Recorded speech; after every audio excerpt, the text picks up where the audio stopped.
The Russian sleep experiment.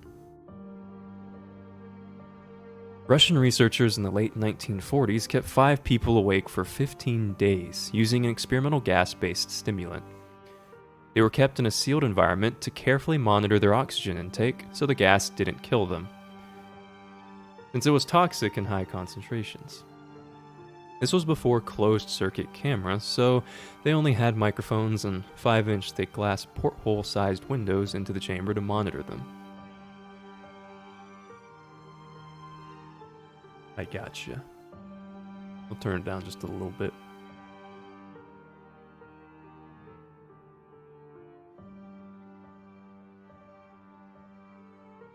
The chamber was stocked with books, cots to sleep on, but no bedding, running water, and toilet, and enough dried food to last all 5 for over a month.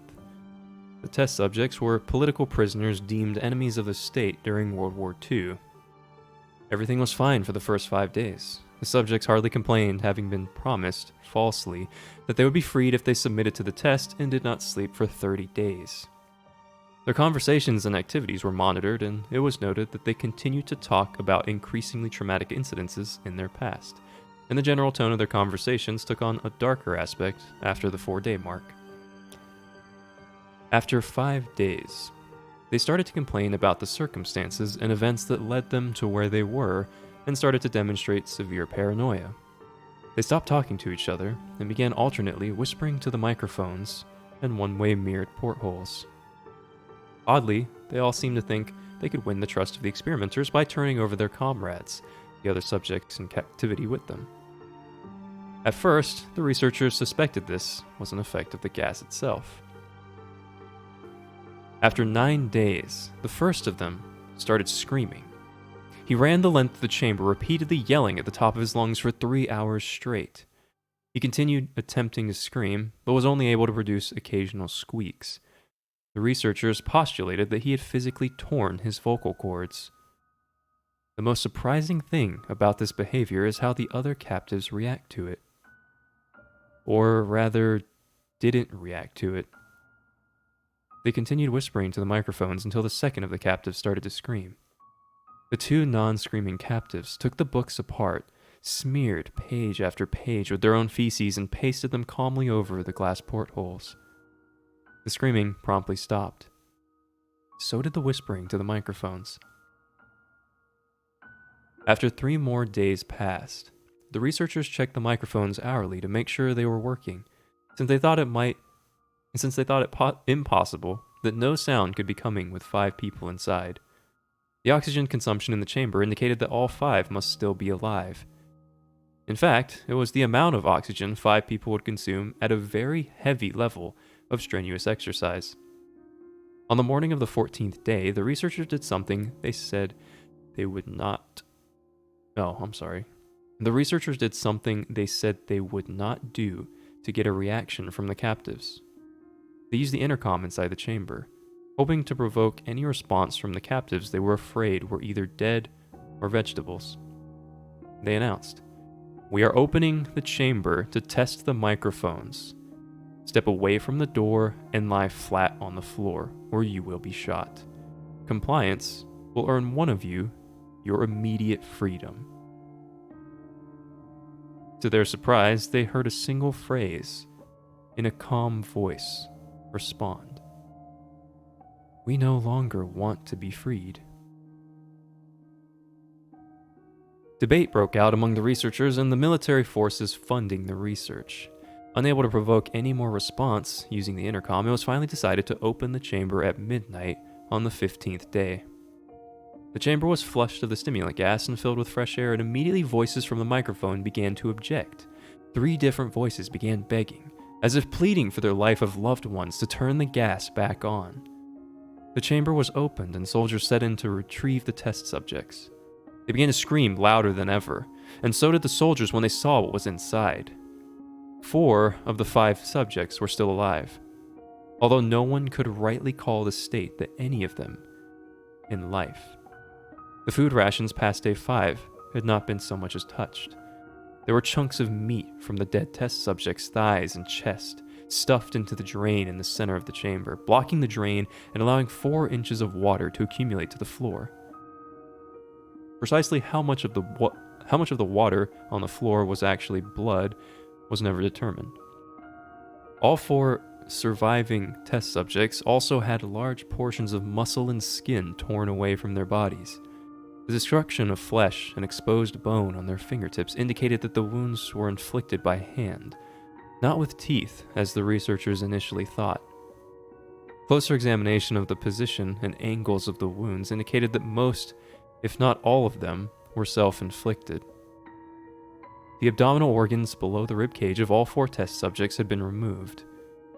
While the heart, lungs, and diaphragm remained in place, the skin and most of the muscles attached to the ribs had been ripped off, exposing the lungs through the ribcage. All the blood vessels and organs remained intact. They had just been taken out and laid on the floor, fanning out around the eviscerated but still living bodies of the subjects. The digestive tract of all 4 could be seen to be working, digesting food. It quickly became apparent that they were digesting their own flesh that they ripped off and eaten over the course of days. Most of the soldiers were Russian special operatives at the facility, but still many refused to return to the chamber to remove the test subjects. They continued to scream, to be left in the chamber, and alternately begged and demanded that the gas be turned back on, lest they fall asleep. To everyone's surprise, the test subjects put up a fierce fight in the process of being removed from the chamber. One of the Russian soldiers died from having his throat ripped off. Another was gravely injured by having his testicles ripped off and an artery in his leg severed by one of the subject's teeth. Another 5 of the soldiers lost their lives if you count ones that committed suicide in the weeks following the incident.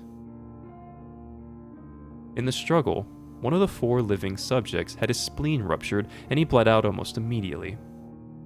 The medical researchers attempted to sedate him, but this proved impossible.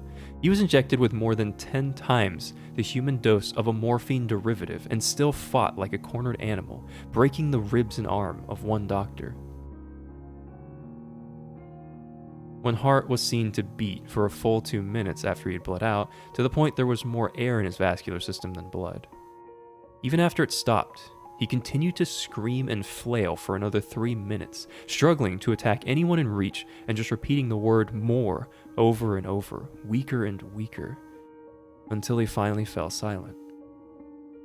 The surviving 3 test subjects were heavily restrained and moved to a medical facility, the 2 with intact vocal cords continuously begging for the gas, demanding to be kept awake. The most injured of the 3 was taken to the only surgical operating room that the facility had. In the process of preparing the subject to have his organs placed back within his body, it was found that he was effectively immune to the sedative they had given him to prepare him for the surgery. He fought furiously against his restraints when the anesthetic gas was brought out to put him under. He managed to tear most of the way through a 4-inch wide leather strap on one wrist, even though the weight of a 200-pound soldier was holding that wrist as well.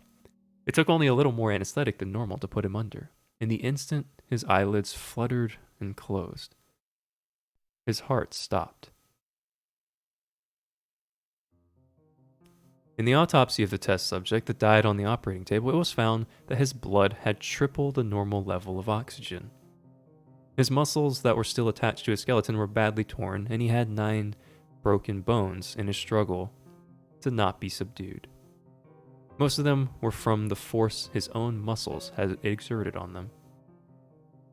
The second survivor had been in the first of the group of 5 to start screaming. His vocal cords destroyed, he was unable to beg or object to surgery, and he only reacted by shaking his head violently in disapproval when the anesthetic gas was brought near him. He shook his head yes when someone suggested, reluctantly, they try the surgery without anesthetic, and did not react for the entire 6-hour procedure of replacing his abdominal organs and attempting to cover them with what remained of his skin. The surgeon presiding stated repeatedly that it should be medically possible for the patient to still be alive. One terrified nurse assisting the surgery stated that she had seen the patient's mouth curl into a smile several times, whenever his eyes met hers. When the surgery ended, the subject looked at the surgeon and began to wheeze loudly, attempting to talk while struggling. Assuming this must be something of drastic importance, the surgeon had a pen and pad fetched so the patient could write his message. It was simple. Keep cutting. The other two test subjects were given the same surgery, both without anesthetic as well, although they had to be injected with a paralytic for the duration of the operation. The surgeon found it impossible to perform the operation while the patients laughed continuously. Once paralyzed, the subjects could only follow the attending researchers with their eyes. The paralytic cleared their system in an abnormally short period of time, and they were soon trying to escape their bonds. The moment they could speak, they were again asking for the stimulant gas. The researchers tried asking why they had injured themselves, why they had ripped out their own guts, and why they wanted to be given the gas again. Only one response was given. I must remain awake. All three subjects' restraints were reinforced, and they were placed back into the chamber, awaiting determination as to what should be done with them. The researchers, facing the wrath of their military benefactors for having failed the stated goals of their project, considered euthanizing the surviving subjects. The commanding officer, a former KGB agent, instead saw potential and wanted to see what would happen if they were put back on the gas. The researchers strongly objected, but were overruled. In preparation for being sealed in the chamber again, the subjects were connected to an EEG monitor and had their restraints padded for long-term confinement. To everyone's surprise, all three stopped struggling the moment it was let slip that they were going back on the gas. It was obvious that at this point all three were putting up a great struggle to stay awake. One of the subjects that could speak was humming loudly and continuously. The mute subject was straining his legs against the leather bonds with all his might, first left, then right, then left again, for something to focus on.